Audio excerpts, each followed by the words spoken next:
तो पहले गायक थे, लेकिन भैया अब वो राजनेता हो गए हैं। अब उनका पावर वहां से शुरू होगा। उस समय भी वो सही थे, मुझे लगता है कि इस समय भी वो शायद सही होंगे। ये राजनीति में कोई दुश्मन नहीं है, मुझे लगता है कि कोई हित भी नहीं है। पवन सिंह के लोकसभा चुनाव में आप उनके प्रचार के लिए गए थे उपेंद्र कुशवाहा के खिलाफ, और अब उपेंद्र कुशवाहा से मिलने के लिए और बीजेपी में ही वापस शामिल हो रहे हैं पवन सिंह। अब उनका पावर वहां से शुरू होगा। देखिए, सबसे बड़ी चीज है कि उनका अपना व्यक्तिगत है। उस समय भी वो सही थे, मुझे लगता है कि इस समय भी वो शायद सही होंगे। उनका अपना विचारधारा है भैया। बट होता है आदमी, ये राजनीति में कोई दुश्मन नहीं है, मुझे लगता है कि कोई हित भी नहीं है। हम लोग लड़ जाते हैं फालतू में एक राजनेता के लिए किसी को गाली दे देते हैं, तो ये हमारा विषय है भाई। उनके मन में एक दूसरे के प्रति कभी गलत नहीं होता। तो पहले गायक थे, लेकिन भैया अब वो राजनेता हो गए हैं। अब मुझे खेसारी यादव कंफ्यूज नहीं हो जाएंगे? एक तरफ उनके जिगरी दोस्त पवन सिंह बीजेपी में और एक तरफ धर्मपत्नी चंदा देवी आरजेडी से चुनाव लड़ेंगे। मुझे क्यों कंफ्यूजन है? मैं दोनों का हूँ, अगर किसी का पति हूँ तो किसी का भाई भी हूँ। मुझे लगता है कि मेरे रिश्ते बहुत प्यारे हैं और मैं रिश्तों के लिए बहुत मेहनत करना चाहता हूँ, क्योंकि रिश्ते कमाना चाहता हूँ, रिश्तों को बचाने की प्रयास करता हूँ।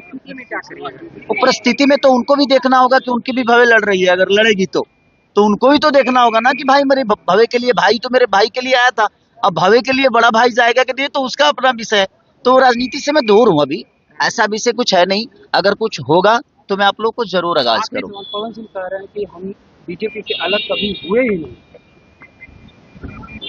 भैया अभी उन्हीं से पूछिएगा कि अलग नहीं हुए थे तो टिकट क्यों लौटाते।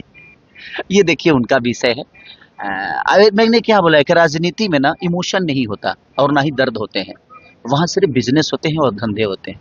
मुझे लगता है कि हम लोग उससे बहुत अलग हैं, हमारा काम अलग है। हम एक कलाकार के तौर पे हैं। बिहार के भविष्य के लिए मुझे जो लगता है अपनी ट्विटर हैंडल से या मैं सोशल साइट से, मैं बिहार के लोगों के लिए बेहतर दुनिया को बताता हूँ यार हमारी प्रॉब्लम है, यार हमारे पास ये अच्छी चीज भी है, ये प्रॉब्लम भी है। तो मैं अपने क्षमता के साथ मैं कोशिश करता हूँ कि मैं लोगों को बेहतर चीजें, जो बिहार की खूबसूरती है वो बता दूं, और जो गलत है वो भी छुपा भी लूं, और जो लगता है कि नहीं यार अगर बता देने से भला हो सकता है बिहार, तो मैं कोशिश करता हूँ। बाकी कोई बात नहीं। Thank you. ले खेसारी जी, आपने बिहार को बढ़ावा देने के लिए पोस्ट डाला था, अब तेजस्वी जी ने उसका समर्थन किया है और कह रहे हैं कि हम खेसारी जी के बात से सहमत हैं।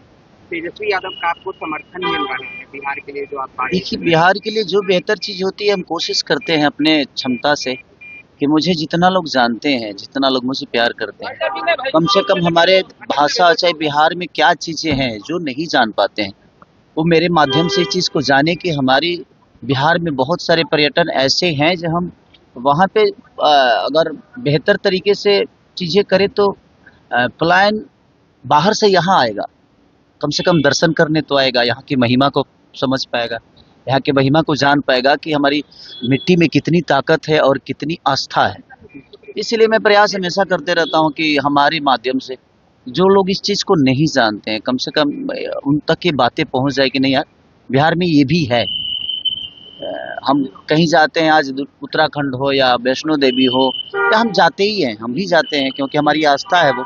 उस तरह कई सारी आस्था हमारे बिहार में है और लोग जान नहीं पाते हैं या सरकार उनको जना नहीं पा रही है। अगर वहाँ पे बेहतर काम होती तो शायद दुनिया भी